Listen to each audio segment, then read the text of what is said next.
All right, if y'all could come in and find a seat and we'll get the meeting started. Appreciate it.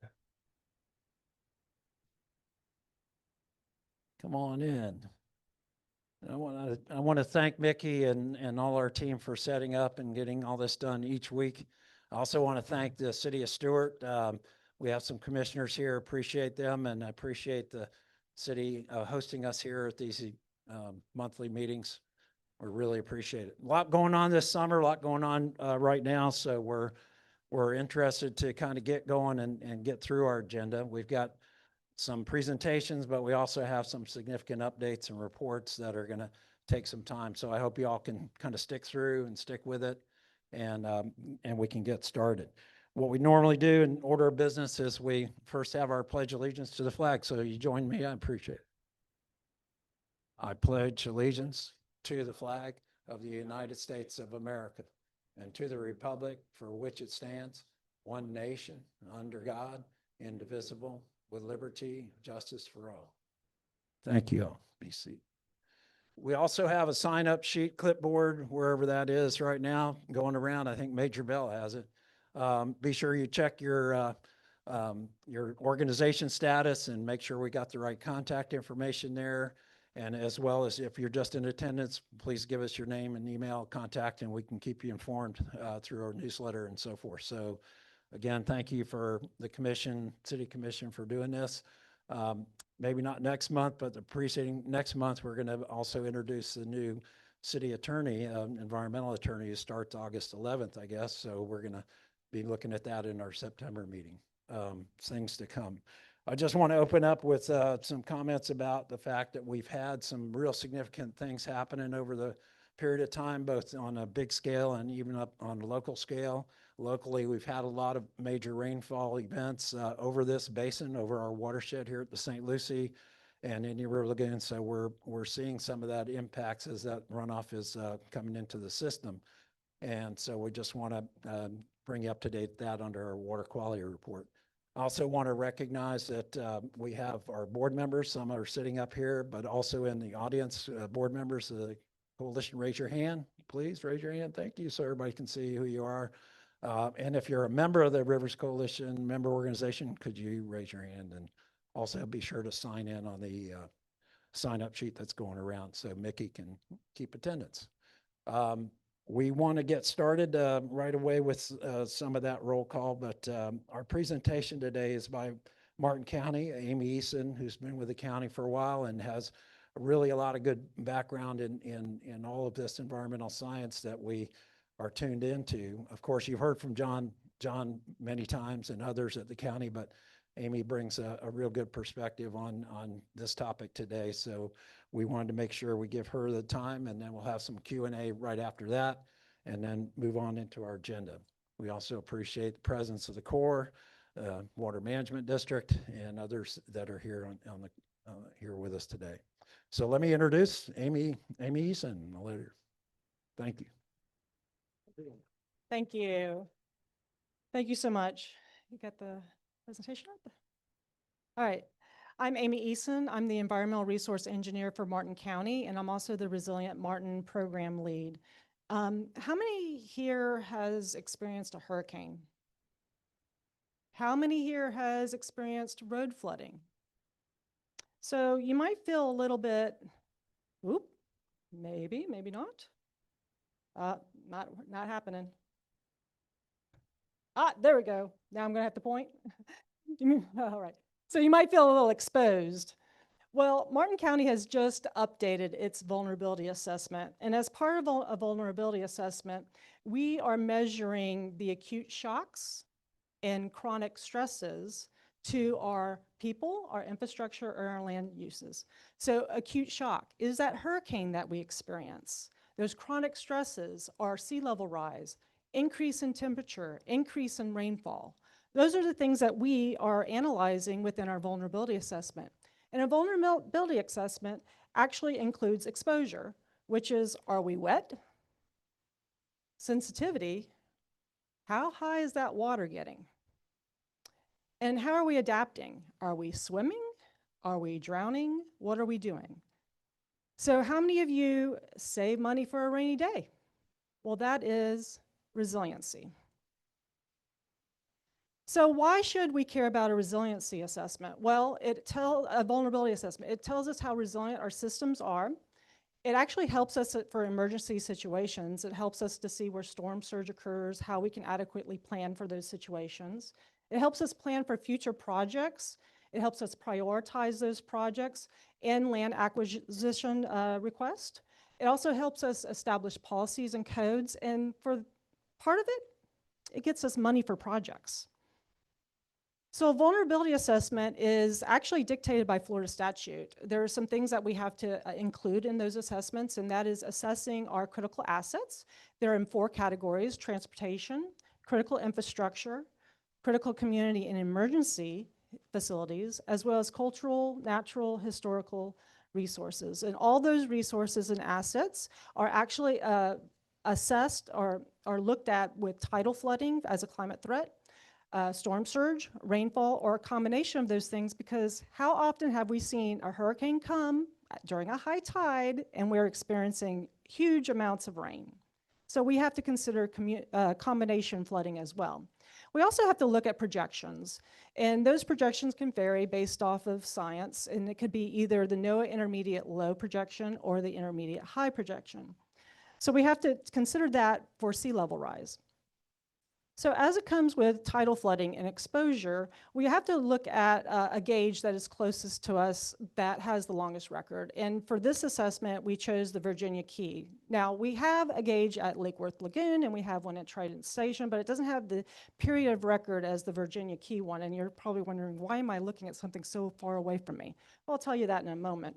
Well, we also look at tidal flooding. So we're looking at the mean high water, which is 2 tides occur during the day. We have the high, and then we have a higher one. So we're looking at that higher one, and we're adding 2 feet to that for tidal flooding. And then we're looking at projections from present day to 2040 to 2070, 2100. And we do that because a lot of our infrastructure is designed for certain lifespans. So your roads are designed for a 20-year lifespan. So we may look at a 2040 projection to make sure that our roads are sufficient enough until we have to replace those roads. We may be looking at a building. It could be a hospital. We may want to look at 2100 because those buildings last almost 100 years. So we want to make sure that we apply those projections to tidal exposure. So if I was to look at tidal flooding today at elevation 1.5 or 1.6, which some of our roads in Martin County are at 1.6, I can reasonably expect today that that road will flood in 10 times during a year. Now, if I look at projection-wise, if I looked at 2040, 2070, 2100, I could be up to 150 days that road could be flooded if I don't plan today to fix that road. I've also looked at what happens here, because some people may say, well, why are you looking at the Virginia Key? Well, I'm also looking at the Roosevelt Bridge, and we've actually seen sea level rise occur at the Roosevelt Bridge. That same 1.6 is that yellow line. So if I was to look at that graph, I could actually see 10 times during the year, we actually see tidal flooding. I've also looked at the A1A bridge in Sewell's Point. So there's other ways that we can look at those projections, and the projections for actually locally are about 0.35 inches per year, depending if it's the average tidal or the high, which could be 1 inch per year. So imagine in 12 years, we could have a foot of sea level rise. So if I was to look at maps, here's present day Martin County, 2040, 2070, and then 2100. Doesn't seem like a lot, does it? Well, let's look locally. So here's Palm City. Here's present day, 2040, 2070, and then 2100. So we actually have to look at those localized areas and see how many people are being impacted by this tidal flooding. The next thing that we're looking at is storm surge. So when you look at FEMA maps, you're looking at the 100-year floodplain elevation. So present day 100-year, depending on where you are in the county, could be at elevation 5. If we were to project in the future at 2100, it could be at elevation 11. So here's the county today, 2040, 2070, 2100. And you can see that storm surge continue inland.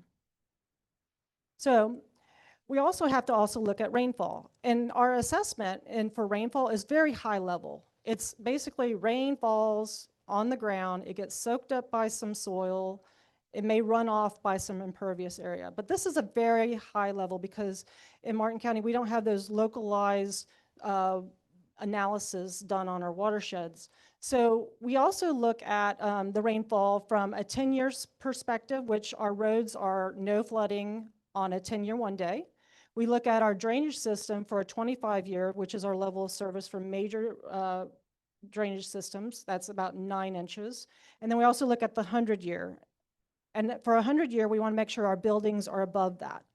And you can tell within the graph, which is the wet season rainfall trend, that we actually are seeing the trend going upwards. So we apply these return period ratios, very high level, so that we can actually project and see what that future rainfall is. So if we were to look at the rainfall exposure map, and I go present day, this is 2040, 2070, and then 2100, you don't see much of a change because it's just this bowl and it's just sitting on the water, which is why in Martin County we actually need to do some more in-depth watershed analysis to really look at how sea level rise impacts our infrastructural, because this kind of model doesn't model the conveyance systems like our pipes, our ditches and stuff. So this actually tells me we need to focus in some areas with our rainfall. So how about that combination flooding? Well, here's a table that shows if I was to combine the 100-year storm surge with the 25-year rainfall, we could be at elevation 7.5 with sea level rise. And that elevation for 2100 can go to almost elevation 15. So that's a lot that we have to consider when we compare with all that infrastructure and all the climate threats that occur. And this is what that map could look like if we had combination flooding for present day, 100-year storm and a 25-year rainfall. So we take all this analysis and we look at our assets, and it's not just the county assets, it's those community assets as well, things that really impact the community. And we take those assets, look at the inundation, we look at the projections, and then we come up with some hot spots because we want to be able to focus our efforts and our funding towards those areas. So that sensitivity analysis, like how deep we are, this is just an example. If I was to take a roadway and look at road and I applied the sea level rise to it and projection, this helps us prioritize. So for instance, in this table, Palm Street would be a priority for me because I know in present day, Palm Street is flooding. Maybe in 2040, I'll make sure that I design that road so that in 2040, it doesn't flood. We also look at not just the horizon and the depth, but we also look at social vulnerability. And in Martin County, we have some areas that have some social vulnerability. And then we take those assets and we then prioritize those assets by color so that we know what percentage we should focus our efforts on in design. As part of this vulnerability assessment, we also looked at heat. And it's just a very high-level heat analysis on data that was already occurred from a study from 2020 to 2023 from the Public Lands Severe Heat Analysis. It's a data set that we were able to get. And this is the city of Stuart. So in 2020, you can start to see that the colors changed from 2020 to 2021 to 2023. And you're like, oh my gosh, what happened to it? Well, we can't predict heat right now. And then here is 2023. Now this helps us look at where to plant trees and where to put green infrastructure to be able to focus on those projects in the areas that have heat sensitivity. We could also have areas that are socially vulnerable and provide cooling stations for those areas where people may not have access to AC.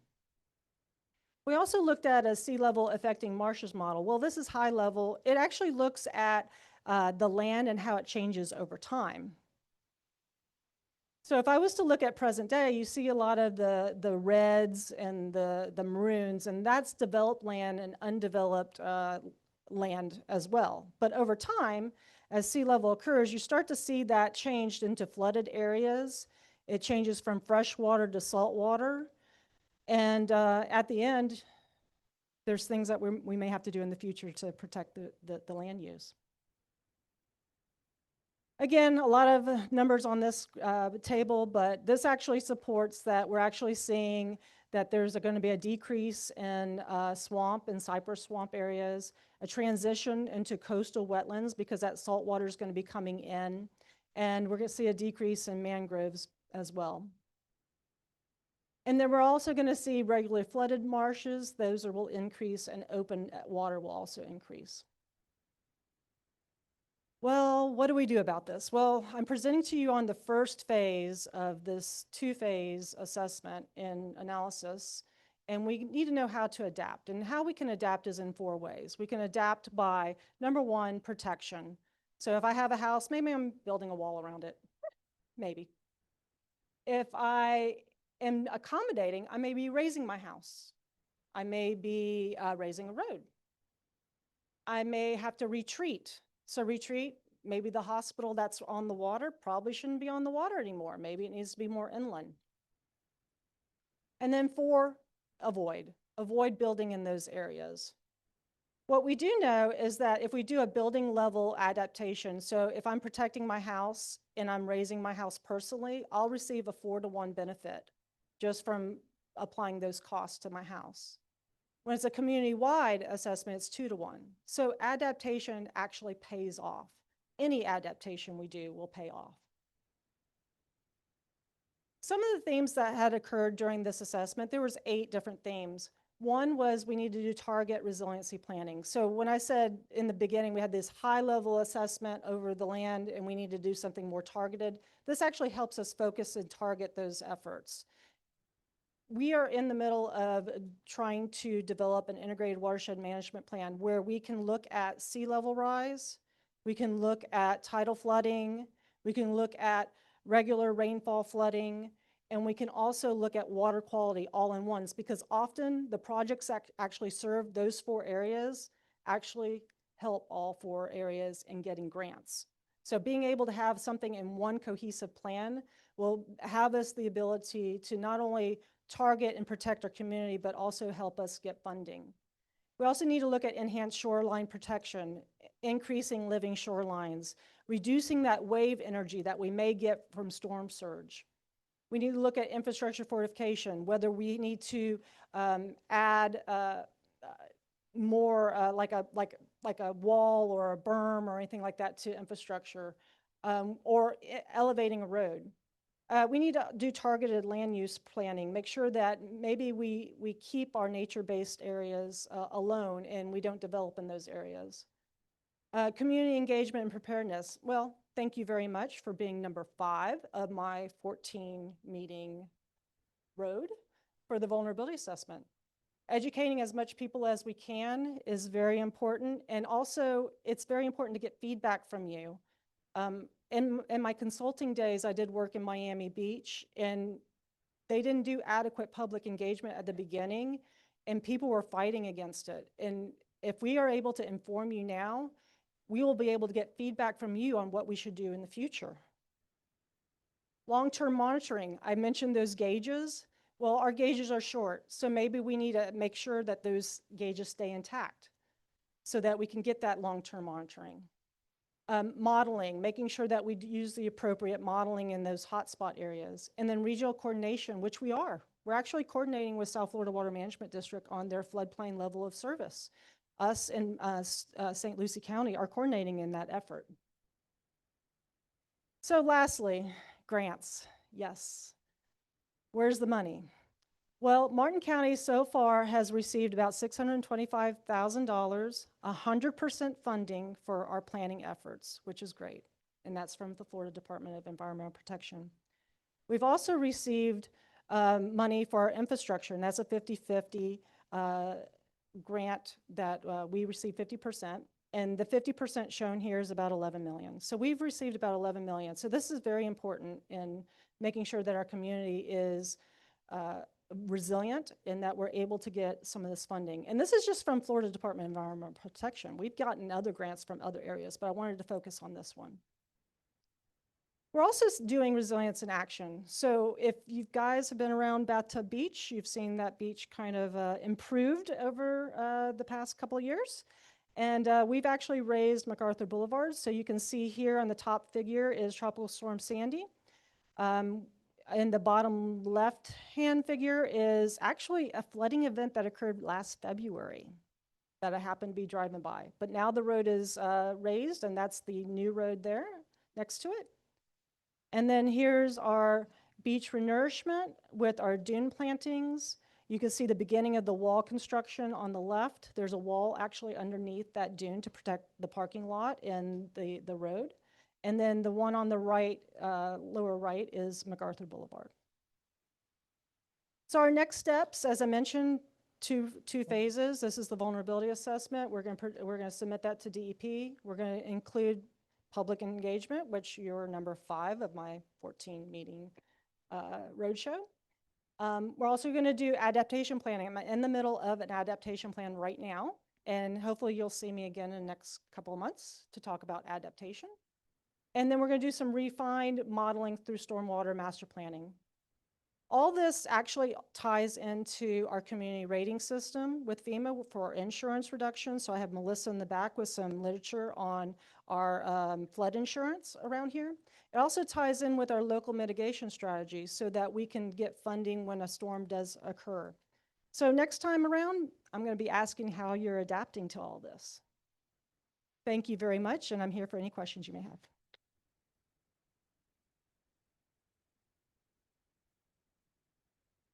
Got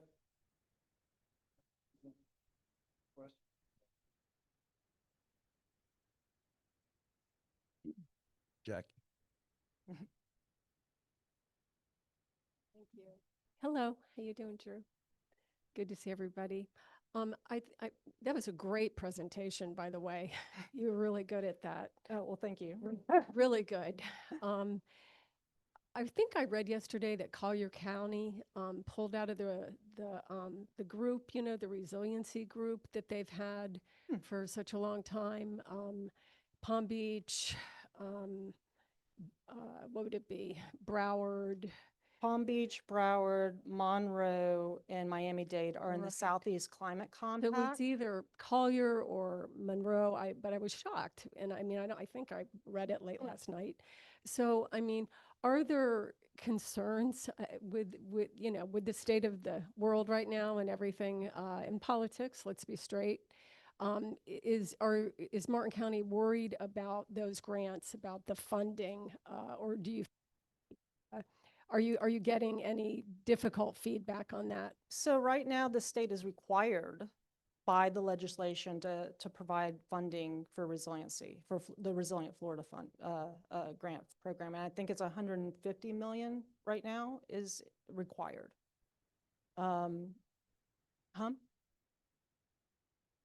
Yep, well, total was when they come through things. So right now, through the state now, I don't see that, but, and they're not the only game that requires this. So our local mitigation strategy actually requires your plans to address resiliency. That actually helps you with FEMA grant funding as well through our hazard mitigation grant program. There's also a grant program through NOAA, and we know at the feds are having some issues, but they're still really wanting to go through resiliency, even with the Florida Department of Emergency Management, because they really want the states to be able to be more resilient. So I don't think the funding is going to go away. If anything, I think being proactive and getting the money to be proactive is going to probably increase. Quick question.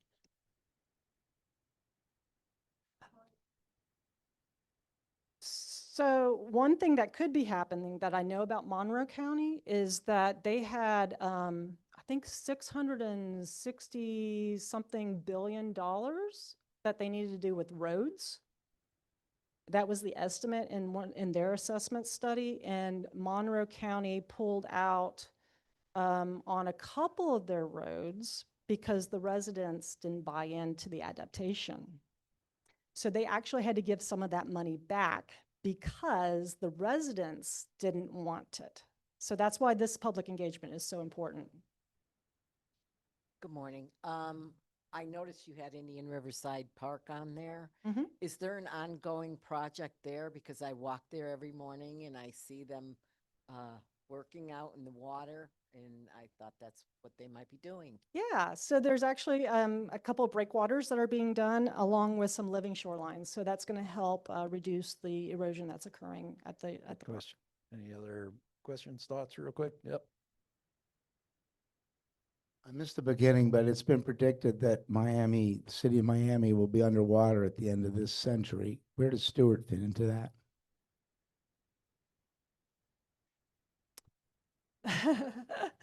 I did have a slide on that, but you could actually see part of Stewart going underwater in 2100. But as we're doing stuff along the shoreline, that's how we're adapting. So if we can, anything that we can do to help prevent that. I know the city of Stewart has just finished their vulnerability assessment. They're doing their public engagement. They're actually doing it all together, right? The adaptation at the same time. So I'm sure you're going to hear more about the city soon. All right, good. We have one more and then we can, Good morning. I don't know if it's part of it. St. Lucie Boulevard, down by where the banyan trees are, there's like a little canal, and they're kind of dredging it. Is that kind of being proactive? It comes from like an inlet, Yeah, and then it comes around and it dries out and everything. Well, have been dredging it for about a week.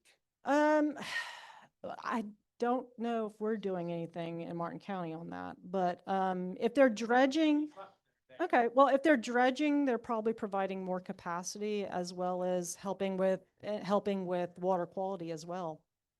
So, well, we certainly appreciate Amy being here and Thank you. she needs follow-up from everybody here. So beyond this meeting, so if you please give her contact information, check with her after, follow up with any questions you might have or even concerns. I mean, this has got to be concerning to everybody who lives in this area because we're all very, very close to the water and water's affecting in many different ways and we're all vulnerable. So let's all kind of pay attention to this and appreciate the Martin County for pulling this together in such detail, yes. particularly. So we really appreciate that. Right.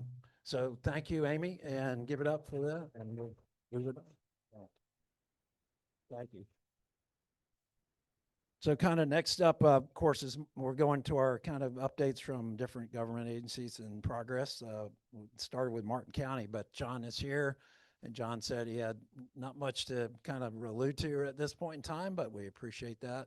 I see Tom's here from Fish and Wildlife. So that's really great to be here. City of Stewart, we've got Ben Hogarth. Ben, you want to give us any quick updates from the city standpoint, and then followed by Drew Bartlett from the Water Management District.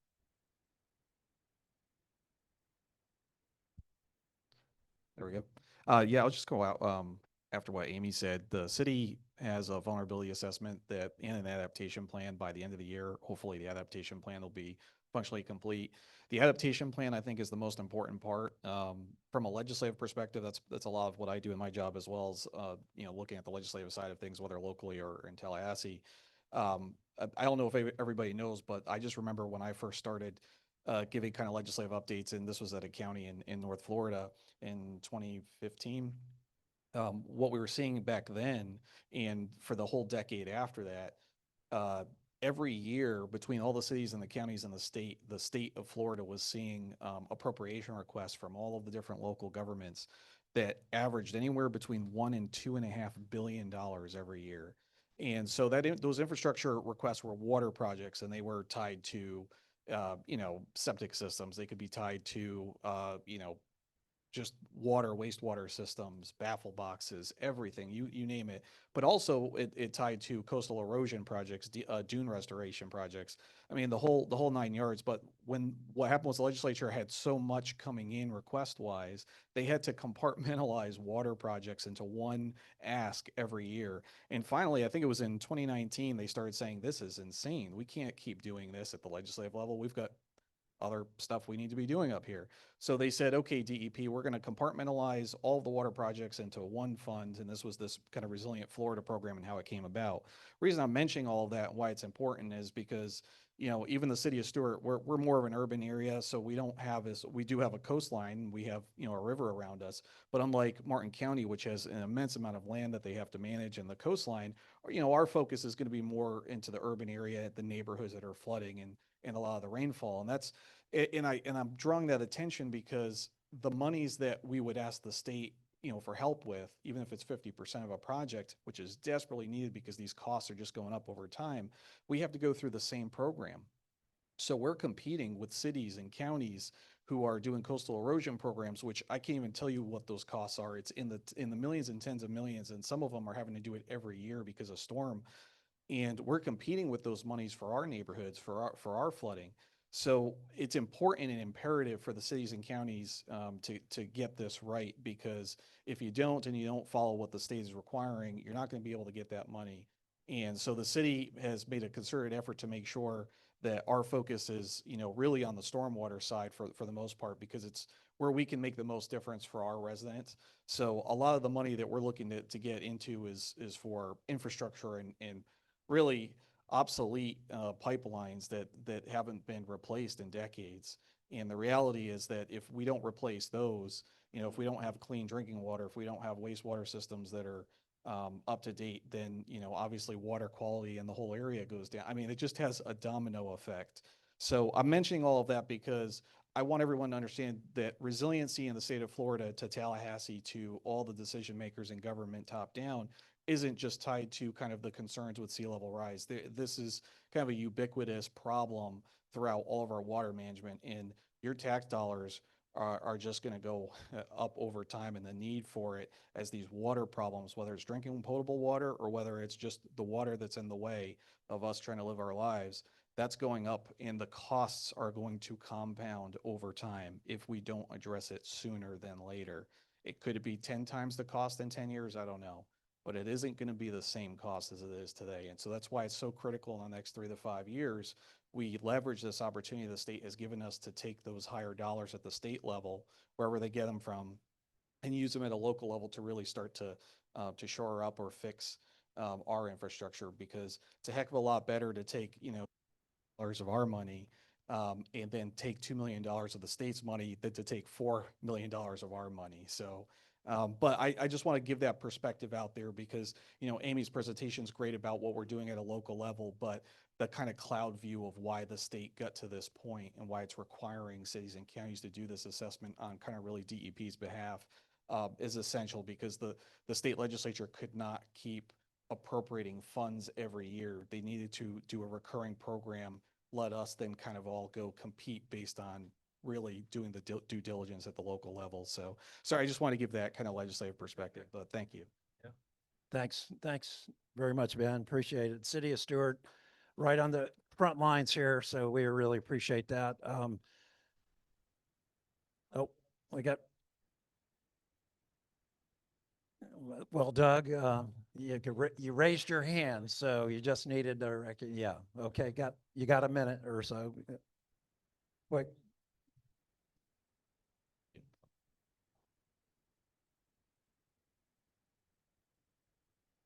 I'm sorry, I won't go back to apologizing, maybe I should, but I came in late and I'm just curious. I know the city of Stewart has a new environmental attorney. Is she here at the meeting?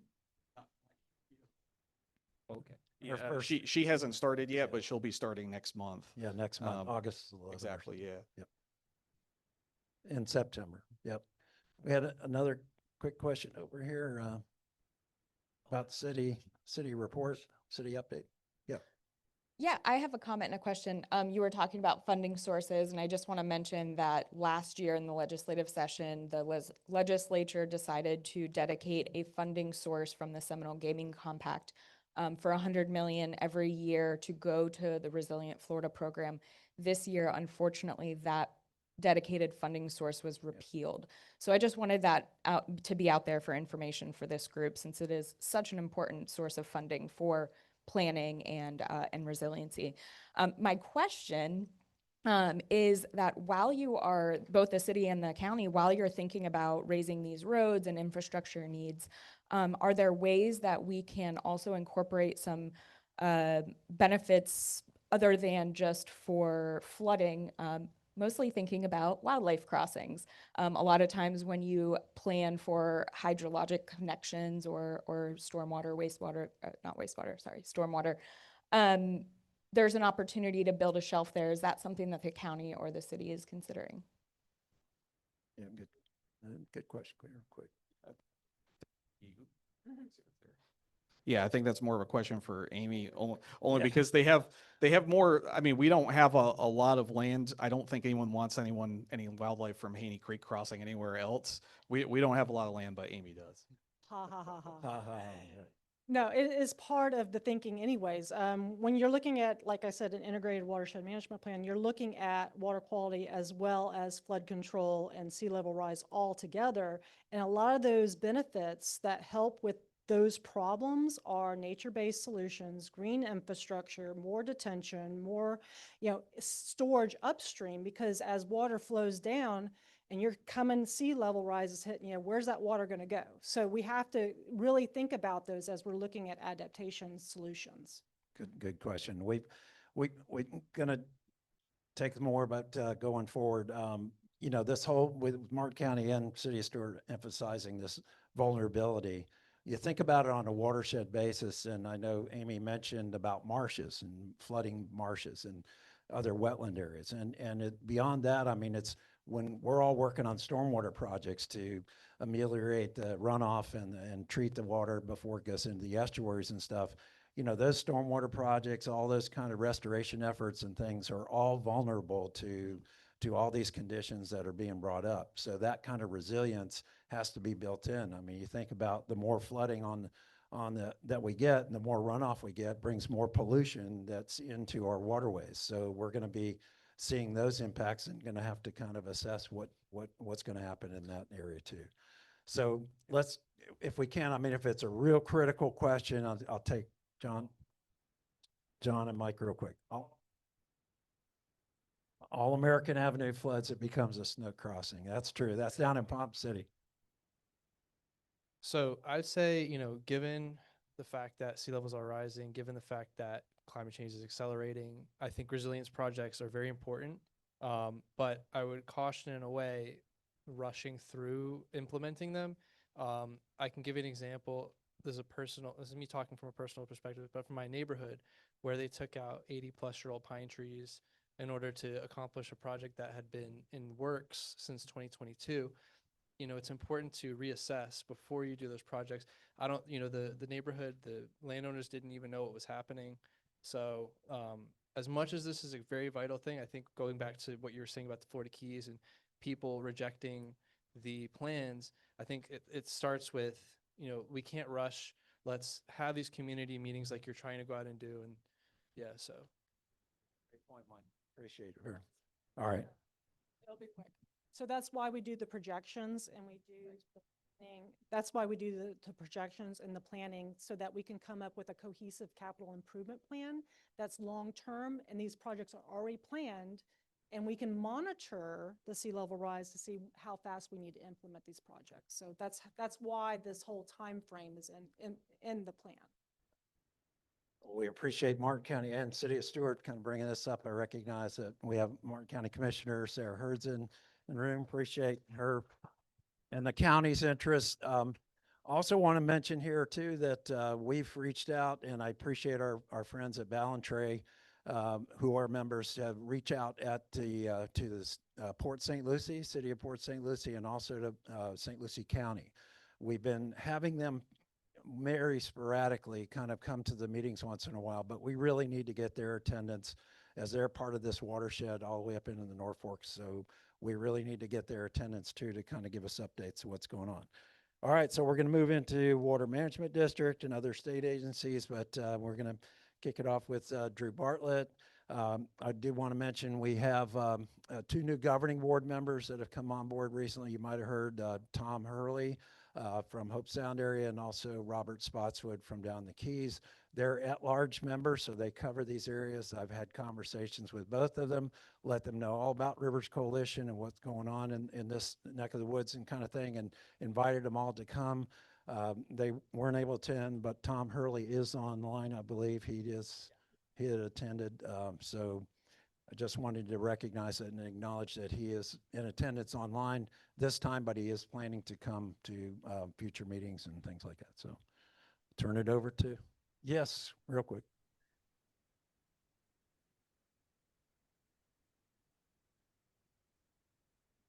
Okay. Okay.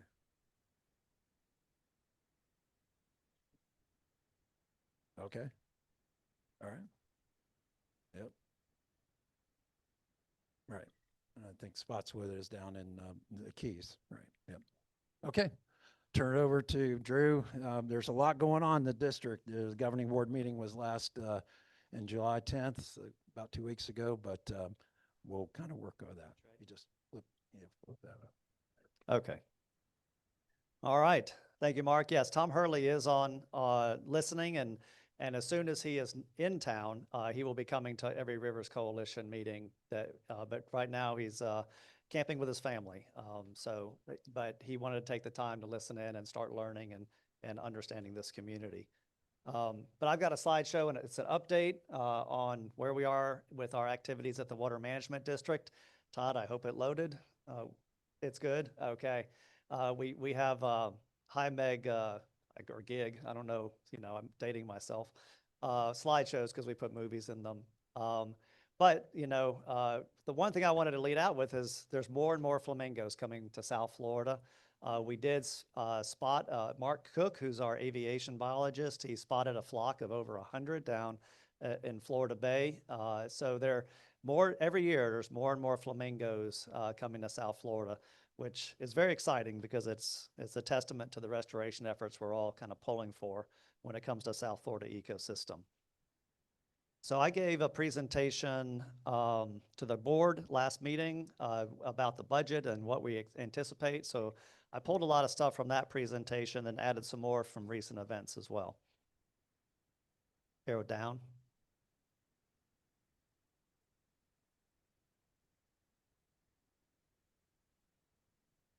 Okay. So I reiterated in that board meeting as we were setting our budget and putting our money to work that we were really trying to focus on results. And when the board took over under Governor DeSantis, they changed the mission to put ecosystem restoration first, but also meeting our other missions, which is water supply and flood control. And I had a whole resiliency effort in the slideshow. I took it out of this slideshow because a lot of it is focused on our flood control system and trying to rebuild that flood control system. But I know the Rivers Coalition is very much focused on environmental results. And so that's where you get into Everglades restoration, all the efforts that we're doing with Everglades restoration. One of the results we're seeing, and we put this graphic together, is from 2022 forward, the average at the end of the dry season, May 1st, you're seeing that river of grass go through the Everglades National Park. So you're seeing water get under the trail and rehydrate Florida Bay. The previous 20 years, you weren't seeing that. So it would just stack up in the water conservation area. So that's what we look for, is those types of results. And of course, the governor charged us with that, with his executive orders, Achieve Even More Now for Florida's environment. That was his second term executive order. So he puts us to work, and he goes and gets the funds, working with the legislature so that we can do exactly that. And I can tell you that word now can be very stressful because it's like, get it done, get it done, get it done. And that's what he's really charged us with doing. And then he basically, in his first term, he said, I'm going to go get $2.5 billion for Florida's environment. Second term, he said $3.5 billion. For those who are good at math, that's $6 billion. But to date, he's worked with the legislature to get $8 billion appropriated for Everglades restoration, water quality, and Florida's environment. And so that really feeds into our budget, which feeds into the things that we're able to get done at the South Florida Water Management District, which I will go through. So this is you've seen many times, and really we're kind of in the center frame right now. It's starting to change. We are seeing fewer estuary discharges with some of the projects we have coming online. We're starting to see that river of grass through Everglades National Park. with the EA Reservoir, there will be a larger river of grass through all of the Central Everglades and Everglades National Park. But what we're trying to get to is that on the right, where we're sending all the water south, right? That's the result we're looking for. And so this is the C44 reservoir, something this crowd is very familiar with. See if that, go ahead and play that video if you don't mind, Todd. So that's a 3,400 acre reservoir. That is in operational testing right now, which means we are, and the Corps is operating it to actually reduce estuary discharges. And, you know, we're seeing that actually work. So I don't have the data from this, from last year, but the year that Ian went through, we were putting it to work, and we were moving water from the C44 canal into the reservoir, and every local rainfall event it captured. The only event it didn't capture it was Ian, when a band went through with Ian and dropped a lot of water in the C44 basin. In that event, it discharged for about 6 days, but with the amount of rainfall, you would have expected it to discharge for about 3 weeks. So it is working. It's a 3 or 2/3 capacity, but we use that capacity to prevent those discharges. Also, the STA is open for recreational events. So that's, if you like bird watching, sign up with Audubon.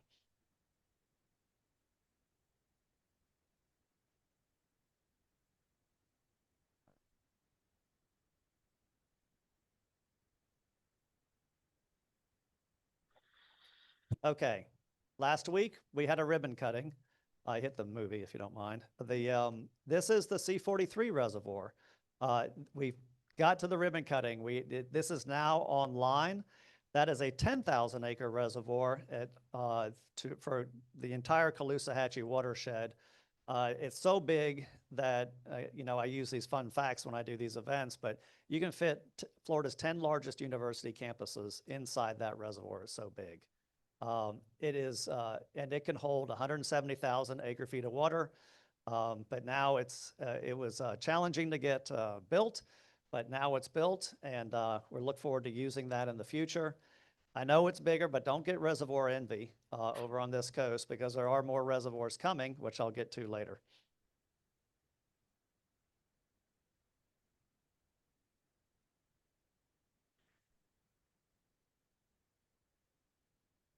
There we go. And there's a movie here too. So this is the EAA Reservoir Stormwater Treatment Area. We have finished that. It's going through a planning phase right now for operating, because our intent on using this 6,000 acre stormwater treatment area is to dedicate it to lake waters. When we need to move lake water south and our other STAs are under, you know, construction or having issues treating water, this one's set aside during the rainy season so that we can have it ready for any part of the year to move water from Lake Okeechobee into the Everglades. So we started that early, we finished it early. It is online, but I think in 2026 we'll have an operational plan, I believe, Corey, for being able to use that when we need to. Yep. So I'll have more on the EA reservoir later.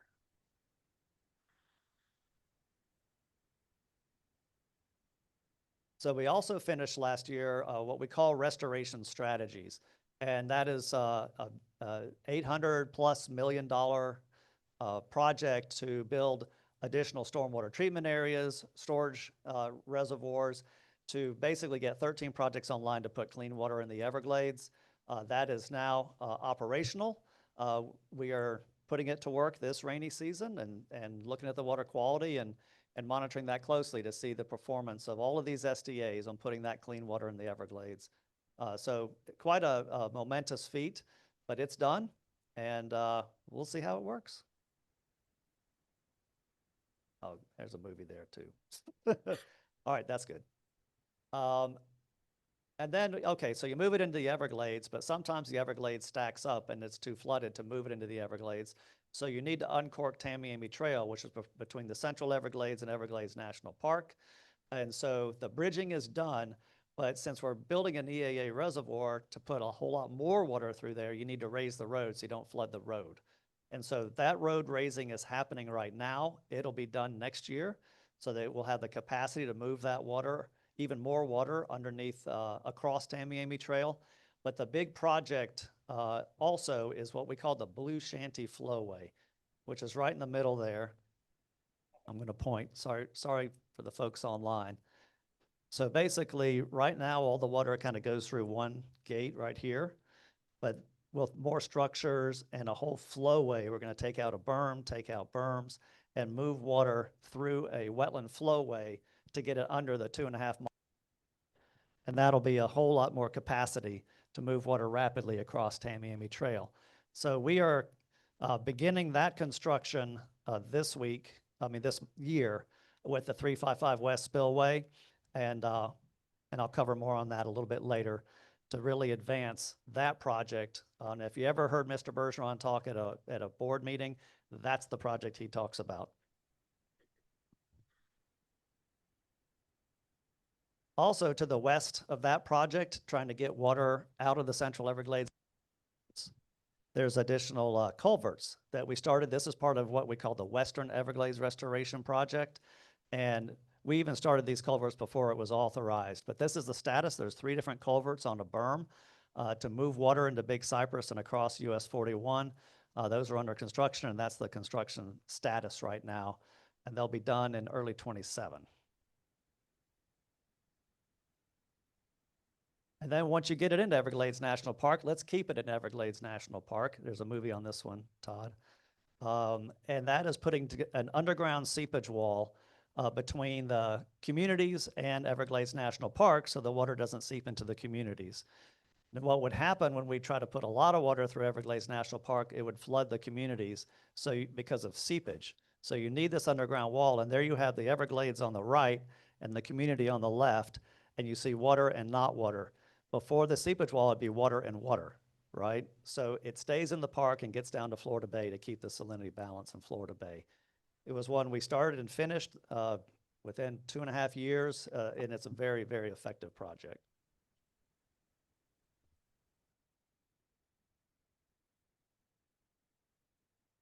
Now, this is the one I'm excited to tell you all about. So I've been watching the weather, and while we have not had any discharges out of the C-44, we have had discharges into the St. Lucie estuary out of the C-23 and C-24 canals, which is discoloring and bringing what we don't want into the St. Lucie estuary. So next year, we're going to break ground on 2 new reservoirs, and the Corps is breaking ground on another reservoir. So this is all on the C-23 and 24 canals. And what you have is the Corps of Engineers building a stormwater treatment area currently right now. And I think that's going to be done in early 27. You have us. So on the governor's second term, he charged us with better protecting the Indian River Lagoon. So we took this reservoir, the C-23 South Reservoir, away from the Corps because it was a budget challenge, and we put it on our side. And so we're breaking ground on that later this year. Is it later this year or early 26? We're about to put it out to bid right now. Okay, so we're gonna start construction on this reservoir. The Corps started construction on a pump station for the North Reservoir, and we're gonna get to the embankment in the future. Once we have those reservoirs online, it'll do the same function that you have the C-44 reservoir doing for the C-44 canal, stopping those harmful discharges like we're experiencing right now, right? So you can see it. I went down to the water when I got here. You can see it in the water.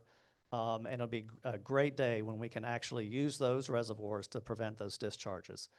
One item that's coming online for the C-23 canal next year is the Estuary Discharge Diversion Canal, where we can take 250 CFS of water we don't want going to the estuary and move it to the C-44 canal. So that'll be ready for use in 2026, so we can at least grab 250 CFS off the C-23. And get it into the C-44 reservoir instead of going to the estuary. The C-25 reservoir is up in Fort Pierce, so that is also going to break ground next year. So all the Indian River Lagoon South reservoirs, it was certainly a goal of ours to get those under construction so we could have the use of those to prevent the water from getting out to the Indian River Lagoon and the St. Lucie estuary. So last Friday, the governor and the Assistant Secretary of the Army for the Corps of Engineers signed a landmark agreement to really further expedite Everglades restoration. Part of that is accelerating the EAA reservoirs construction timeline. The goal of the agreement is by 2029 to have the EAA reservoir constructed. So that means us getting busy on pump stations and the Corps and their contractors getting busy on the embankment. So, because if we could get that done quicker, the more water we can move south. And that's a real game changer, crown jewel of the Everglades Restoration Program. It also had provisions where we can assume construction responsibility using federal funds for all of SERP, right? For all of SERP. If you've seen, we do move quickly here at the state. We can do it cheaper and quicker. There's lots of data on that. And this agreement basically solidifies that the federal funds can be used, and we'll just work to construct the project using federal funds moving forward. And one of the big projects is that Blue Shanty Flowway, the remaining contracts. We're building one structure, but the berm removal is trying to get that underway and moving quickly so we can get water under Tamiami Trail quicker as well. So that was very exciting. There's a lot of work to do to get the funding stream set up and to make that effective, which we're starting on. We started on a Saturday. So just a kind of a reflection I did with the board is what we've been able to do, under the leadership of the governor. The east and west reservoirs were completed. We finished restoration strategies to put clean water into the Everglades. We finished the STA, started and finished that 6,000 more treatment wetlands to send water south.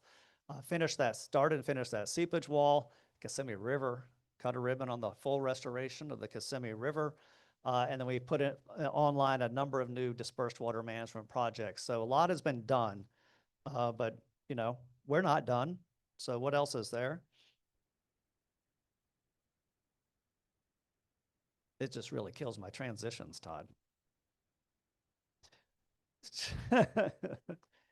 So no, this is good. So this coming year, we will finish a lot more, right? It's not in this area, but the Biscayne Bay Coastal Wetlands Project, there's 3 different wetland marsh restoration projects, massive restoration projects down in Biscayne Bay. That whole project is going to be finished. There's a 55,000 acre wetland restoration panther habitat project in Collier County that will be finished. We will finish raising Tamiami Trail to get water underneath. And then I mentioned the STA and the stormwater diversion from the C23 canal. And then we're also restoring the north part of the Central Everglades just south of Rotenberger and Holy Land. And there's a lot more components coming online. And then as we further the northern storage as well through underground and above ground storage, it'll be furthered, it won't be online. And then what we're starting construction on, the EAA reservoir project, you can have a reservoir, but you got to get the water from the lake to the reservoir. So the canals between the lake and the reservoirs have to be expanded. We're going to finish expanding the Northern River Canal, but the Miami Canal, we will have full expansion underway on that canal. And then, of course, the EAA reservoir pump station. And then I mentioned the Indian River Lagoon South reservoirs that we were going to break ground next fiscal year as well to get those under construction. And then I talked about the Blue Shanty Flowway. So a lot is happening in our efforts, but again, it's trying to get those results going, get everything underway so that we will see the results sooner rather than later. And I've been looking at the statistics. We have a repaired Hoover Dike and a C44 reservoir, and the amount of those high volume damaging discharges has gone down tremendously since we've had a new operating schedule and this repaired Hoover Dike to the upwards of 75% compared to history. So it's a lot of different things are happening. We're not done. We're going to keep going on these projects and provide for a better South Florida experience. Thank you, Mark. All right. Got time for a couple of questions and comments or concerns, and the district laid out a lot here, so we'll kind of bring it over here first and then carry it around. So thank you for sharing all of that. I had a question though. I noticed on the restored map that there are still plans for discharges from the lake through the St. Lucie. What are the plans to eliminate those historically unnatural discharges? Yeah, so the SERP got us, this is all modeling, right? But the SERP planning efforts got us about 85% there. So there are other state projects, there's northern storage projects, there's local projects that, we look at, and then we look at a repair to Hoover Dike, and we look at different operating plans. And so, when you deal with hurricanes and tropical systems, you can't ever get to zero and provide flood control around Lake Okeechobee, but we can get a long way there with all these different projects online, but it's almost impossible to eliminate 100%. Yeah, I might mention too that, last August, we signed into record of the LOSUM, the new schedule for the lake, which took 5 years to develop, but we finally got during the management band, which is from about 10.5 to 16.5 feet in elevation, the lake is managed with 0 discharges to the St. Lucie and only beneficial to the Caloosahatchee while sending all this water south. So they need these projects to keep moving water south, but at the same time as we finally got a new schedule for the lake, which authorizes 0 to our St. Lucie, which helps to eliminate those release schedules. We got another question here. Thanks, Mark. I have a few. Thank you for being here, Drew.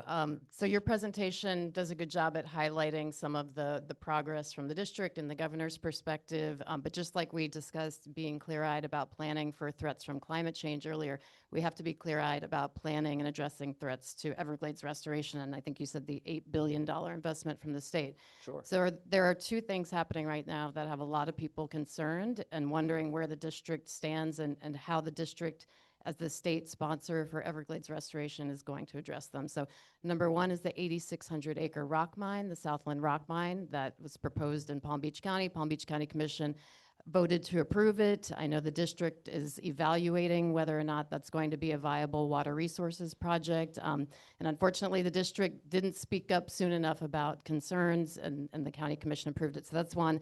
And then the second one is the proposed Everglades, or the open Everglades Detention Center that is in the heart of Big Cypress National Preserve and in the footprint of the Western Everglades Restoration Plan, which you highlighted in your slideshow. So I guess I'll start with a question about that. Is it important when there's development in the footprint of a SERP project to analyze the impacts? So when it comes to that facility, essentially, we looked at it. We looked at how Western Everglades was planned. We looked at it, whether there was anything before the district. It's not on district land. When you've planned Western Everglades, the training facility had to be accounted for. And so all the modeling, all the planning, all the projects protected the training facility as it stood. So whatever Alligator Alcatraz is obviously on the training facility. So as we see it, and we don't see any impact to our Everglades restoration efforts. And I even called the contractors that are building those 3 culverts, and they said, no, we're not seeing any kind of impact for our efforts. So we're not seeing any impact, and we're just marching forward as we were before. So we've documented and done scientific analysis at Friends of the Everglades on 20 acres of new pavement on the site. So in your experience, when there's new pavement on a site, are there potential impacts to nearby waterways and wetlands? So I haven't heard that. And basically, I'm staying to the district mission and trying to move that forward. So I don't know anything about that. Okay. So on the Southland Reservoir? Yes. So yeah, our process, and we were very clear in our letter to Palm Beach County of where we were in our process. We don't try to get involved in zoning decisions. That is a local elected official decision. Where we are in that process is we were approached by Phillips and Jordan, say, hey, we can build you a reservoir. We can help you move more water south. And so that's not something we're going to turn away. So when we wrote back to them and when we put together our criteria for what we're going to evaluate, we've stated consistently, this cannot impact the EAA reservoir. This cannot impact SERP. And what we're interested in is moving water from Lake Okeechobee with treatment to the Everglades. They have not, we had a public hearing on it, but they have not submitted all the information we need yet to make that evaluation against those criteria. So once they sent that to us, they had till late August to send it to us. We'll start our evaluation. with our conclusions. We'll have another public meeting. Ultimately, if staff wants to enter into a public-private partnership for that reservoir project, we'll take it to the board for entering into a public-private partnership. But our interest with all that is advancing sending water south. Thank you. And I'll give up the mic in a second. It's really important that water quality be considered at Everglades Restoration, as we all know, and the Southland Rock Mine is just storage. It doesn't include any water quality treatment. So just getting that on the record. And then finally, with regard to the memorandum of understanding between the state and federal government now for the state to take on some more of the restoration work, that was rolled out really quickly. We've heard that the Army Corps didn't even really have much of a heads up. And if it is such a great thing for the Everglades, why wasn't it discussed with more transparency? And we were actually having an Everglades Coalition meeting with about 50 groups on the line when we found out that the governor was having a press conference. So, I don't know why that wasn't shared in advance. So, it's basically an agreement, and the Corps was informed because they signed it, right? But it was an agreement to expedite Everglades restoration. And it's through a couple of things. One, a reinvigoration from the leadership and the federal government to get the EA reservoir done quickly. No one's going to argue with that. And then it is figuring out ways for us to build projects more quickly and better for the taxpayer dollars with federal funds. So it's kind of basics and transactions. It's not a new planning effort on Everglades restoration or anything like that. It's taking what is already authorized and moving it forward more quickly. Sorry, one last thing. In the memorandum, it calls for a new SERP oversight group, and it also addresses expediting 404 Clean Water Act permitting. So we just have a lot of questions about if you're expediting, as the review is rigorous, what does this all mean? So I'll pass it over now.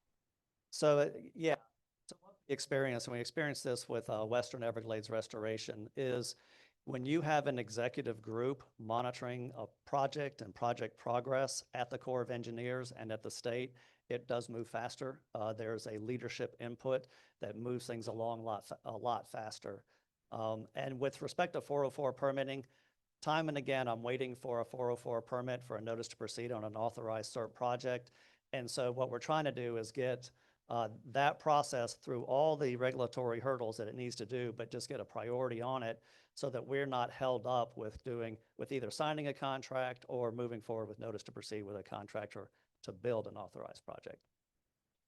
Yeah, this had, and again, like you said, this had kind of come up all of a sudden. So it was kind of a surprise to a lot of folks, but they haven't. I mean, the agreement came up suddenly, Yeah. but the effort, Yeah. the governor's been working on that since January.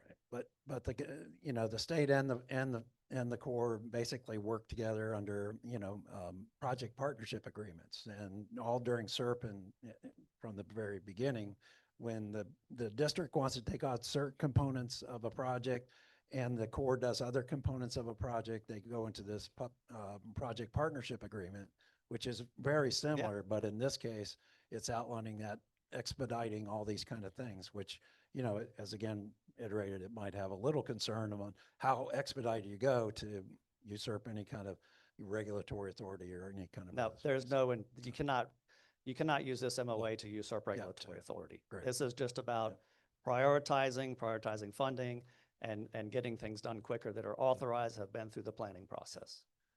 So we'll kind of divert to other questions here. We got one and maybe another one here, and then we'll go. Thank you. Thank you for being here, Drew. Mhm. Good presentation. This is a little bit different of a question just because it's one that I've had. Can you kind of explain land ownership around the EAA reservoir? Because, I was kind of surprised when all of that happened. I was like, gosh, I look at my maps that I'm so proud to have, and it always looked as though it said state-owned. So how much land is owned? I guess it's owned privately by, in this case, is it Miami-Dade? So, You said around the reservoir? yes, Yeah. So the reservoir on STA is all, publicly owned, but like every SERP project, it has neighbors. And so the neighbors around, whether it's a C44 reservoir, any of these reservoirs has private ownership. Most of it's agriculture because that's where the reservoirs are built. And so they've got, when we go through our planning projects, there's this whole rule of a project is it can't cause induced flooding or impact water supply. And so when we design our projects, we put seepage canals, we put all these infrastructure around the projects to make sure that neighbors are not impacted. But it's agriculture around the north end, but the south end is stormwater treatment area 3-4, and I think Rotenberger or Holy Land. Holy Holy Land. Holy Yep. Land. Rotenberger's next to it. These gray areas here. So what Drew's talking about is north of the blue area here is the EA Reservoir and STA project. The red is the A1 component, which is an FEB, flow equalization basin. And it's above, right above there is the 8,000 or 8,600 acres that's proposed as rock mine. And it's owned by U.S. Sugar Corporation and Okeelana Corporation. So those are the two landowners who are proposing through Phillips and Jordan, he mentioned who are the engineers of the project, to propose that as a water resource project. And it's essentially it's a rock mine. So the concern is, how much is it a really water resource project? Because the Palm Beach County only permits rock mining if it is qualified as a water resource project. And then also the FDEP has to weigh in on their permitting of it. And also the Corps of Engineers will, because it will be close enough or have potential impacts on an authorized project. So again, the EA Reservoir and STA project are authorized. This is only about 1,000 feet north. The concerns we have is how that might impact this, even though so the land is owned privately through the U.S. Sugar Corporation in Okeelana. And to be clear, Mark, that has been on our mind ever since we heard about the project, is it cannot impact the reservoir or its function, its operations, any of that. So it is a very number one criteria.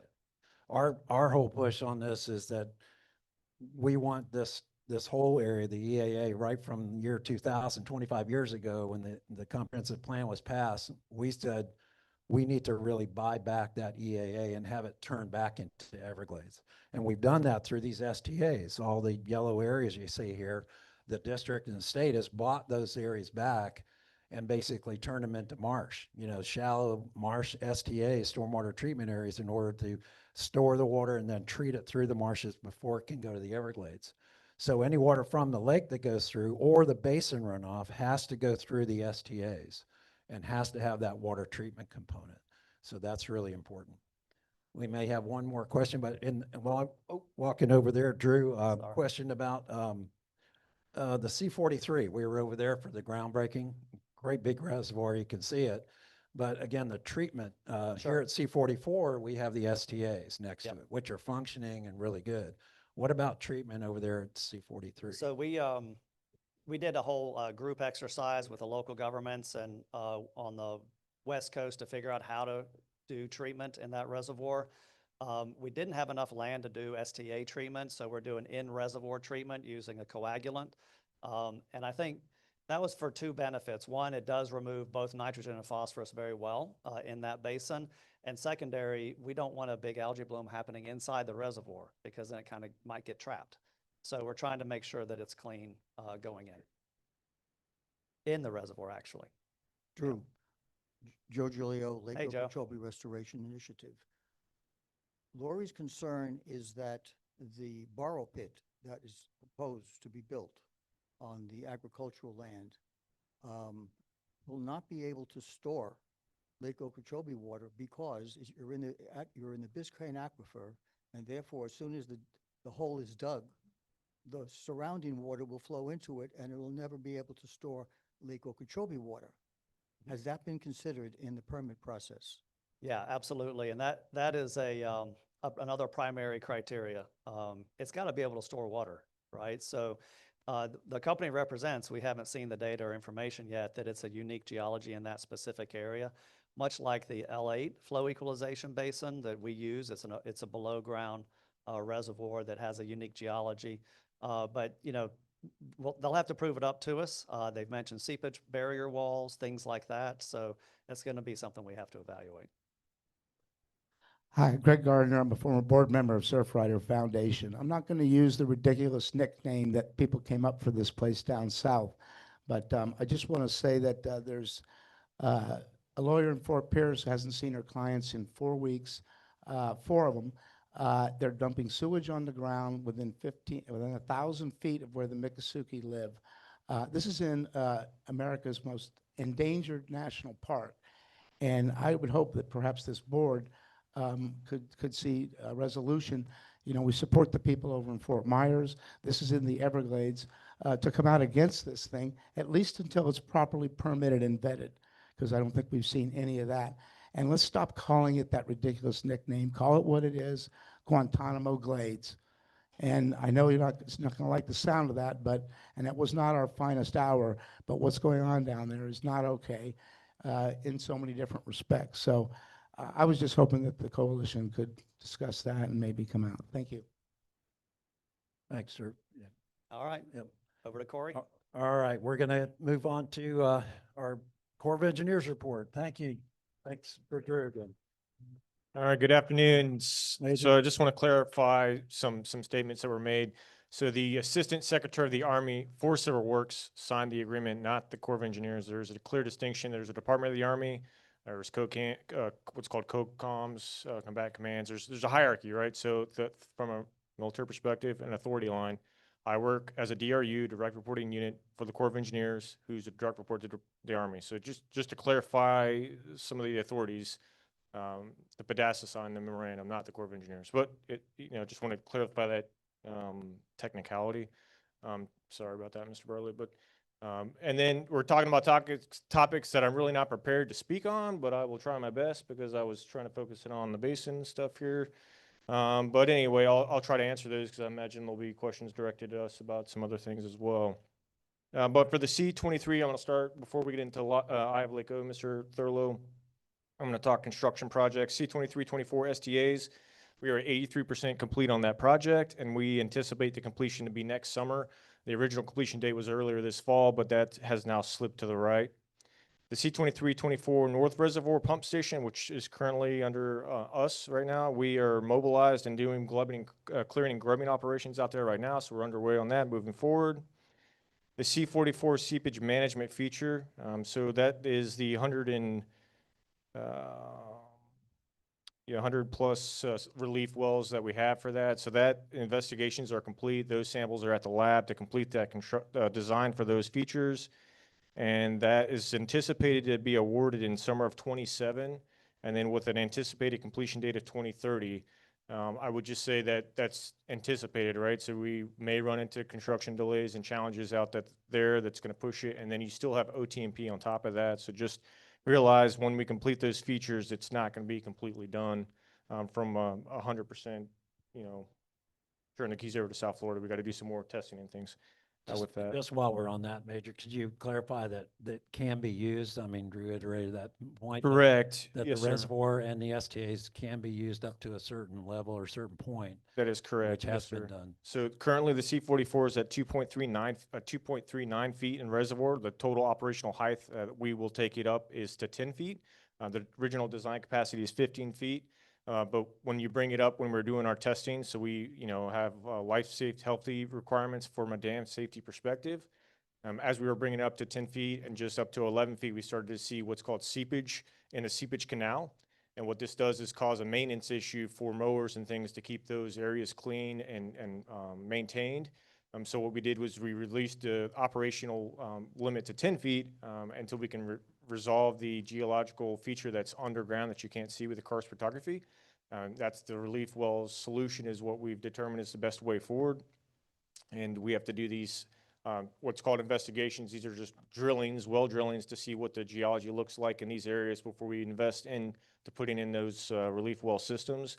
So that's now been completed. So the designs are near final. So they're kind of special to each of those locations. There's 6 total designs that will be used at different locations with the 100 plus relief well system. With that, and then I'll move to the CNSF if that's all right. Sorry, we're kind of over time. Lake's at 1199 this morning. We've been in the recovery envelope for 130 days. We are at, tomorrow I anticipate we'll be above 12 feet, but we're under 12 feet for 101 days and below 11.5 for 78 days. We're currently 0.42 feet above the water management line. And then there's 2 things I wanted to talk about. So the HAB testing for the C-44 with ERDIC, our Engineer Research Development Center, is still on the books. When is it going to be completed? I'm not sure. When are we going to do it? Don't have those answers, but we do kind of have a better plan of how it's going to look like, how we're going to operate that test. But right now, we need at least 14 to 14 and a half feet of lake, and then we need an active bloom on the 308 side to be able to move that through and do our testing. So it's still happening. I think it's improbable that it'll be happening this year. So next year, that probably is more likely, assuming we get volume in the lake, if we actually have volume to do that test. But I just wanted to bring that up to you. And then just a side note, we haven't had really good satellite imagery for NOAA over the lake to get an actual bloom potential. But the last report that I received on the 21st had approximately 160 square miles of bloom potential. It's not active bloom, it's bloom potential on the lake. And I know that locally in the community, there's been some flare-ups and stuff that South Florida and FDEP have gotten after with treatments for those sites. But from the lake's perspective, we're looking pretty good. Depending on any questions. Appreciate that.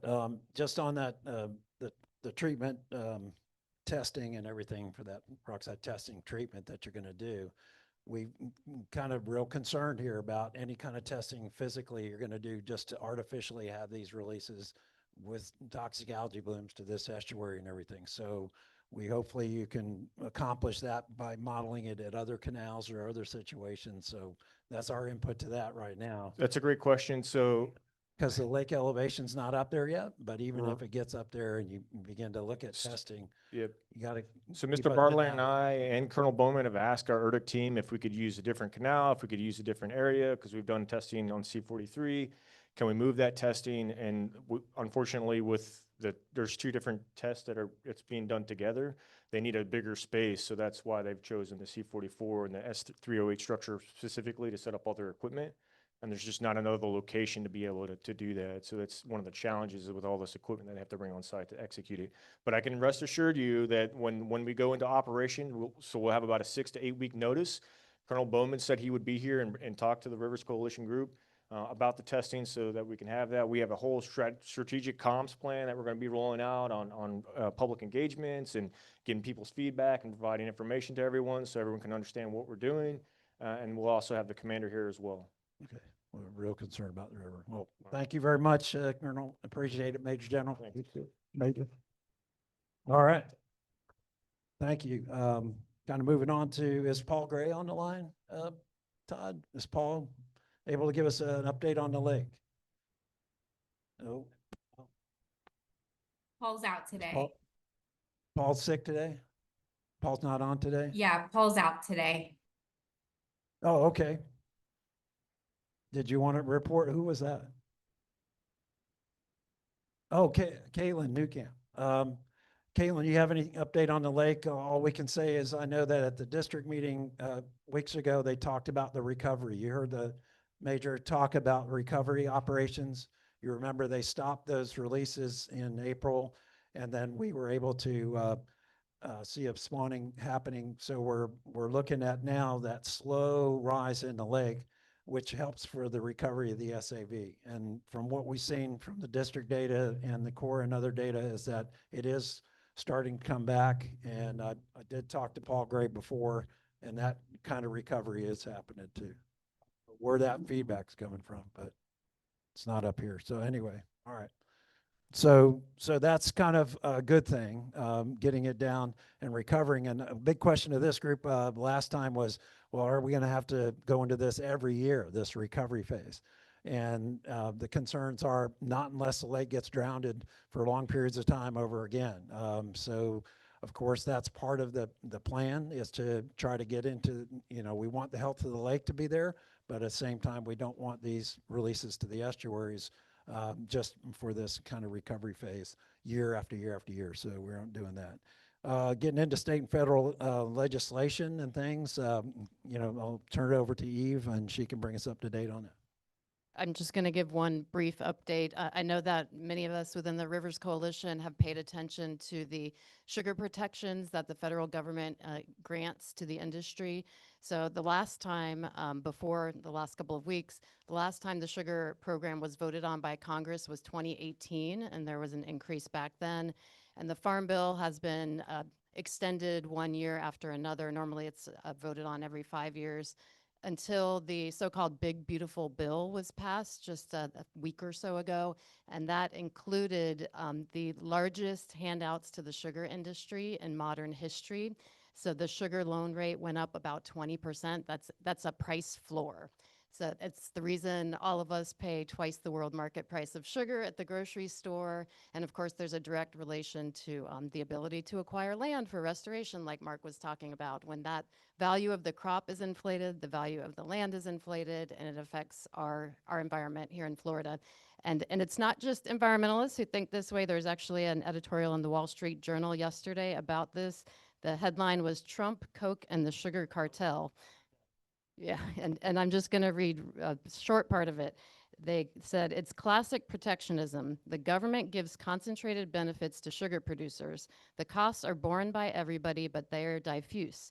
The program is a net loss for the country, but the subsidized industry becomes influential and will spend money in politics to preserve its take. The downstream jobs that never get created because of the protectionist policies don't have anyone to stand up for them because they don't exist." That's it. Wow. Yeah, what happens was the CEO of Coca-Cola announced that they're going to be making new Coca-Cola, which will use, instead of high fructose corn syrup, they're going to be using cane sugar cane. So, and a week before is when President Trump made the announcement that, hey, we're going to be doing more of that. So, right. Yep, USDA Secretary was in Clewiston. No other state issues or updates? Let's go to the Rivers committees real quick and we'll kind of finish out. We've got River Kids here and then Speakers Bureau membership. I want to recognize Todd. So River Kids, Casey, here she is. Thank you, Casey Darling Niffen. We have Kelly Duray here, who's our co-chair of River Kids, and we have one of our River Kids, Finley, here. I'm not going to embarrass him, but Stand up, Finley. Mark. I'll embarrass him. Mark will. Finley Duray. How long you been a River Kid? Yeah, longer than 2 years. Yeah, 2 I've years. I've seen him out there longer than 2 years. Yeah. Yes, Finley is a wonderful River Kid, and they will be out there this weekend participating in the Treasure Coast Waterway cleanup with the Indian River Keeper at the Jensen Beach Causeway. And so we are excited to be out there.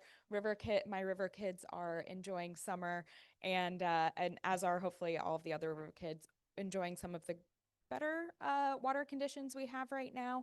And we hope to get them together before school starts for a school kickoff. And please, if you are interested in having your family member River Kid participate, please send an email to Kelly or myself and we'll get you on that list. And That's great. Any other updates? Fantastic. Yes. Florida Native Plant Society. So the River Kids have been asked to speak at a Florida Native Plant Society meeting. And so they will be going there and sharing what they do as River Kids and how they're contributing to water quality and reduced pollution in the Indian River Lagoon and St. Lucie Estuary. Excellent. Yeah, they're participating in a lot of different ways there. So we appreciate River Kids. Could you pass it over to Todd? Todd, give us a update on speakers and Sounds good. and membership. I'm Todd Weissing. I'm the coordinator of the Speakers Bureau, and the Speakers Bureau is our outreach program.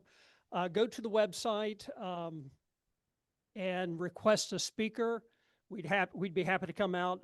The speakers they're entertaining. At least they think they are funny and informative. So request a speaker. We're also in charge of membership. We're going to reach out to those of you that are members, make sure that we have the right contact information, telephone numbers, etc. So expect a contact from us. So 2 things: go to the website, hit the button, request a speaker, and know we'll be reaching out to you. That's it. Thank you, Todd. Appreciate it.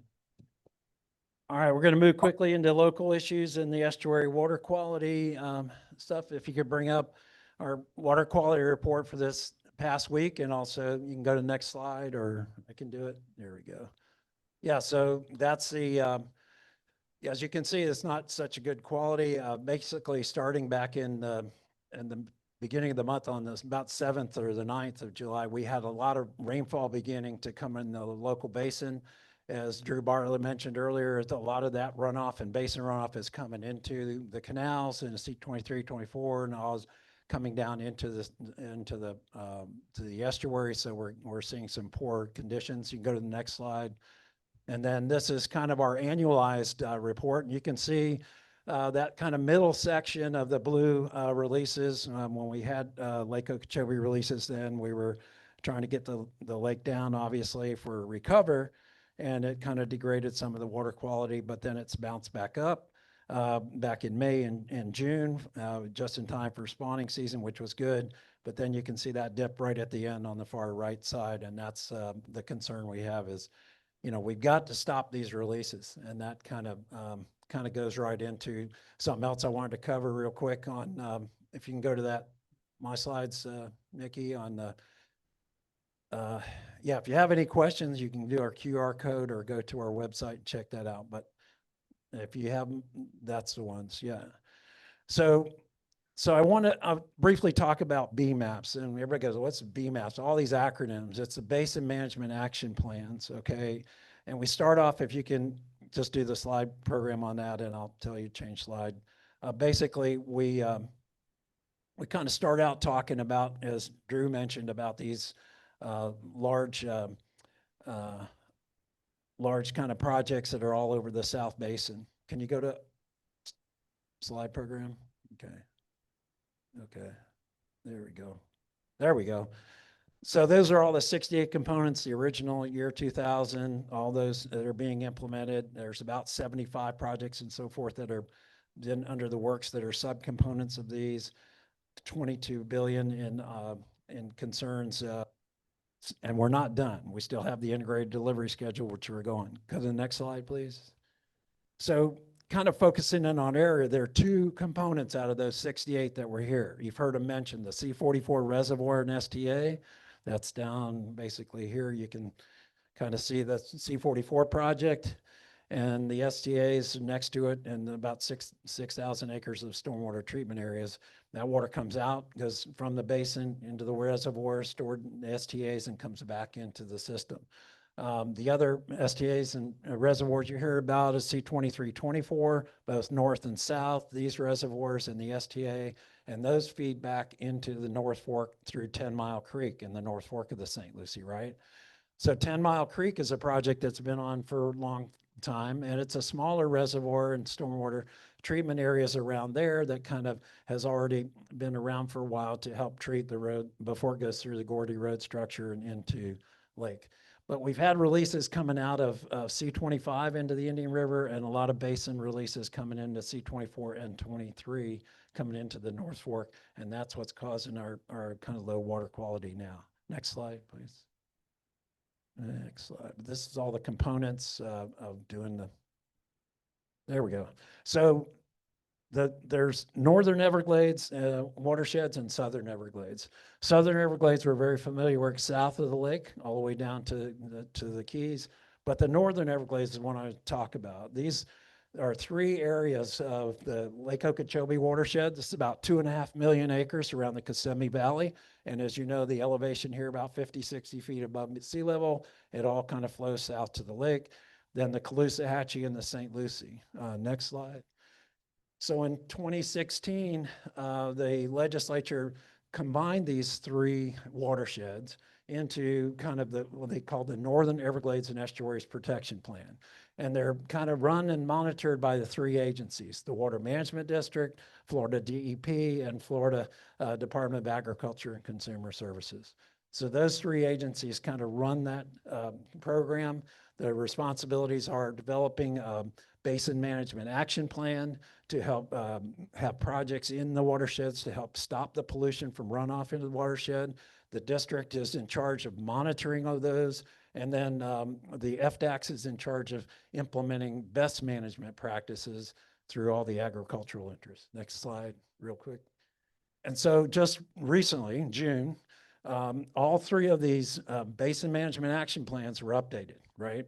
So they've been updated over these years. The Florida, you know, here in our area at the St. Lucie, we had our first basin management action plan was 2013. And I stood down here on the Riverwalk with Herschel Vineyard, who was the Secretary of DEP at the time, and talked about this being enforceable. In fact, that year, if you remember 2013, huge algae bloom, toxic algae all over the river. And I stood there with river kids and we had protest signs and we were saying, how are we ever going to clean this up? And it's all about the pollution coming in. So they developed this plan and implemented it 2013. Well, it's supposed to be a 15-year plan. And every 5 years, they're supposed to increment how they doing on this plan. And they're not meeting their reduction milestones, not only in this plan, but also in the Caloosahatchee. So they're not meeting these milestones. If you go to the next slide real quick, we have kind of looked at the district data, and this is the district data in the watersheds. Here's like Okeechobee, Caloosahatchee, and St. Lucie. And basically, this is 2 to 5 times higher in loading of phosphorus and nitrogen loading to these watersheds than that meets the TMDL, the total maximum daily load. So when they set these BMAPs, they said, we've got to reduce all this nutrient runoff in these watersheds to get to this total maximum daily load. And to do that, they have to reduce their starting loads down to this target load in order to get there. Well, next slide, they're not meeting it. So that was 2013. Go to the next slide. And here's the kind of the graph from here, both for nitrogen and phosphorus. The milestone they're supposed to reach after 10 years and 15 years and 5 years is not being met. And so both for nitrogen and phosphorus, here's the St. Lucie, and the loading is really high. So we've been after the district to organize meetings. They're going to have a workshop on September 26th down there. And this fall too, they're bringing together, Drew promised me to get to all 3 agencies together at the governing board to kind of go over really why aren't we meeting these milestones? Why aren't we there? And part of the review back in 2020 was, well, we're gonna, instead of 15 years, we'll make it, maybe we won't reach this until 20 years or maybe 25 years. They wanted to kind of kick the can down the road, if you will. And we don't want to do that. We want them to hold the feet to the fire and get to those reductions. Next slide. And I think that was it. So I just wanted to quickly update everybody on BMAPs and all that. If you have any questions on BMAPs and stuff like that, let me know.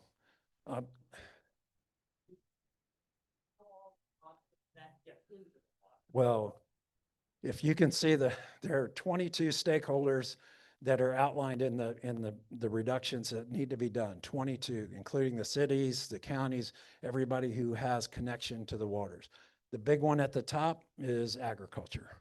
And agriculture has the runoff in our basin is the top producer of phosphorus and nitrogen that runs off those farms into the canals and into the St. Lucie. We have to stop that at the source of the problem. We have to stop that pollution, both in phosphorus and nitrogen. I'll take one more quick question, then we got to go. Yeah, Lake Okeechobee Restoration Initiative. The data that I've been collecting indicates that maybe most of the total phosphorus that enters Lake Okeechobee from the north is natural. That's not my conclusion. That's from the conclusion from the data from South Florida Water Management District, as well as some of the University of Florida professors. If that's true, and BMAP is trying to figure this out, they're looking at hot potatoes in the Kissimmee River. If those hot potatoes are few and far between, which I believe they are, and successful farmers do not add fertilizer if they don't need it, and especially because the phosphorus load in the soils is already very high, farmers probably are not adding phosphorus. So most of that could be natural. Now the real question, if that is true, and I don't know is true, but the data that I've seen using South Florida Water Management District, excellent data, and Dr. Gary Goforth put this data together, and he told me that it's still a draft situation. If that's true, we're not going to solve. BMAP is struggling because they don't have a culprit. So he's talking about the north watershed, north of Okeechobee. If that the runoff, whatever is coming from, whatever land use is there, whether it's cattle ranch, whatever agricultural runoff, any kind of land use is creating the runoff to come out.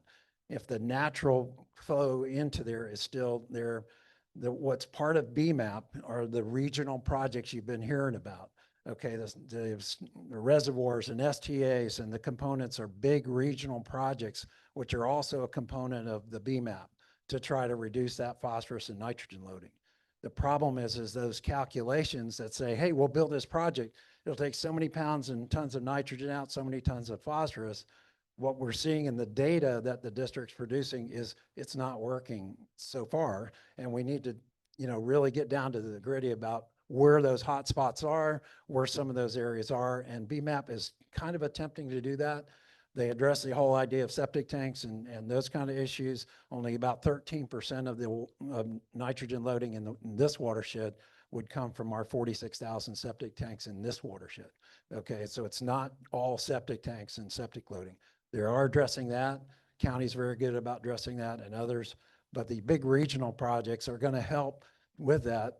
And some of the best management practices are supposed to help with it, but they're not effective either. Maybe 25% reduction they can do, but we've got to have some other solutions here because I'm tired of waiting and waiting and waiting and to meet this total maximum daily load to make sure this estuary recovers in my lifetime rather than, waiting for another lifetime for river kids.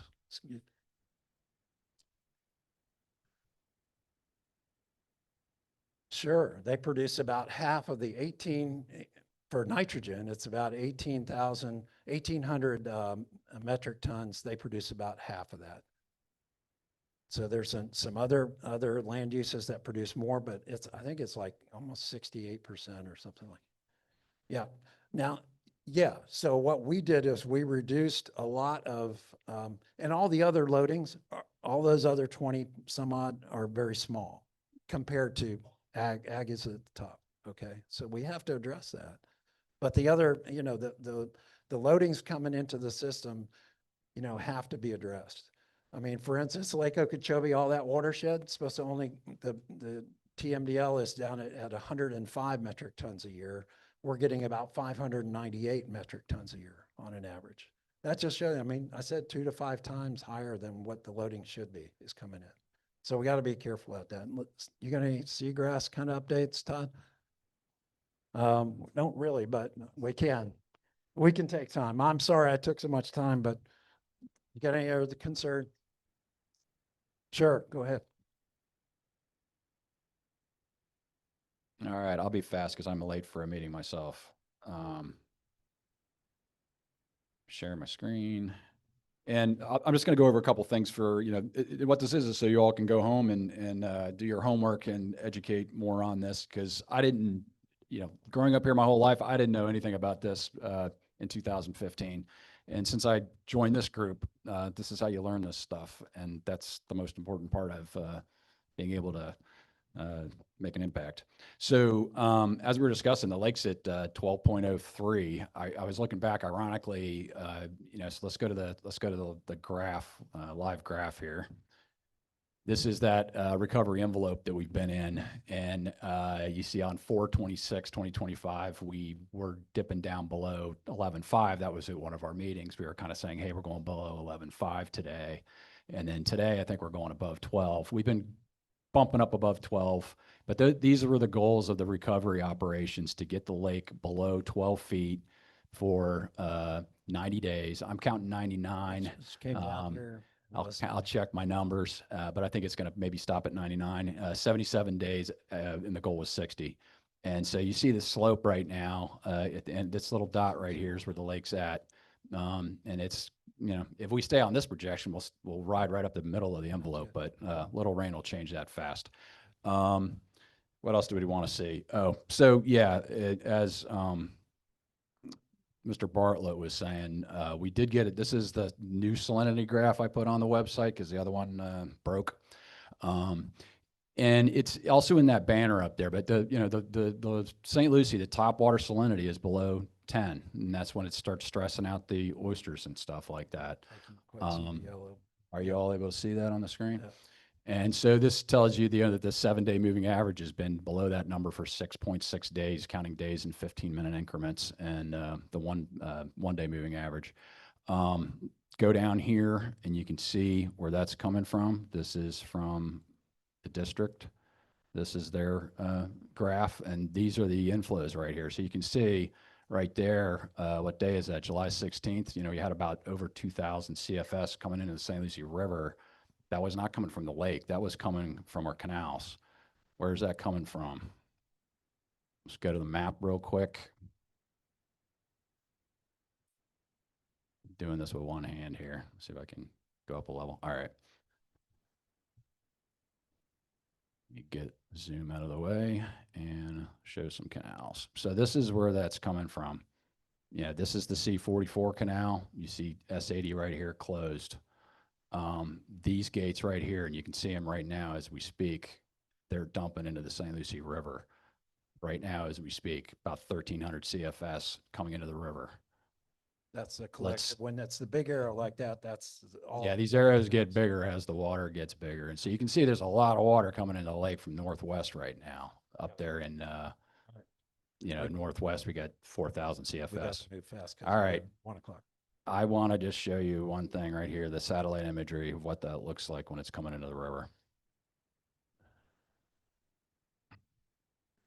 This is the river on the 18th.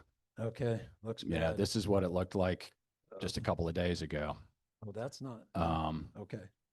This is, and this is on the website, so you guys can go afterwards and get this.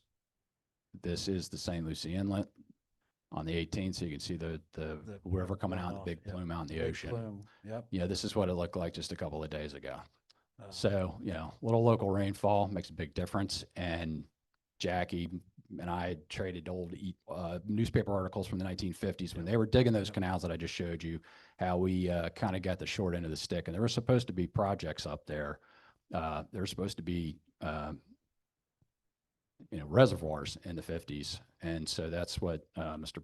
Bartlett was talking about as far great. as Thanks. our projects that we have coming online. And I know Mark is totally giving me the hook. Yeah. So they're up in here. There's our Please reservoir. Go to I There's his- on yeah. Lake O. I Great. on Lake O. Thank you, Todd. All right, I got to run too. Hey, and listen, we, any announcements real quick?